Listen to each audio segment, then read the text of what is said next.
Our nervous system relays electrical signals throughout our body to direct behavior and movement. Disorders are usually related to a disturbance of this pathway from the brain through the spinal cord and down the peripheral nerves. For instance, seizures start with abnormal electrical activity in the brain, causing the body to shake rapidly and uncontrollably. These are disabling when they occur more than once a month despite treatment. Although most seizures last for only a few minutes, most people will sleep afterwards and still feel disoriented when they wake up. Critical to establishing the severity of this disorder is documentation establishing the frequency and duration of an episode or attack.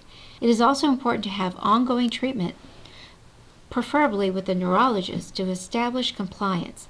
Only seizures which are not controlled by medical intervention will be considered. When blood vessels in the brain become weak, they can leak, causing the affected area to die.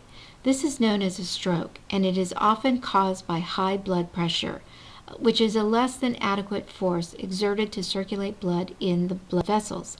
Strokes can vary in intensity, but most leave a person with residual neurological problems. If the stroke was not severe, many people recover eventually from the damage and regain use of their body. As such, Social Security does not consider every stroke to be disabling, only those that result in permanent and significant damage.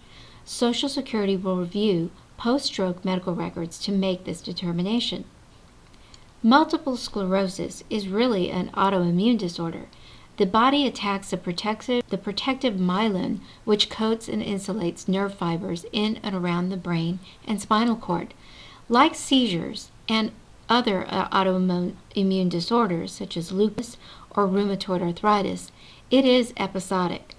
But this condition is much more unpredictable in duration of both episodes and remissions. While the National Multiple Sclerosis Society includes the use of a brain MRI to diagnose the condition, the criteria does allow diagnosis in the clinical setting, physical examination, without an MRI, if at least 2 episodes are observed. Social Security also does not require an MRI to establish the disabling nature of the condition in any particular individual. Most people with MS experience a chronic fatigue,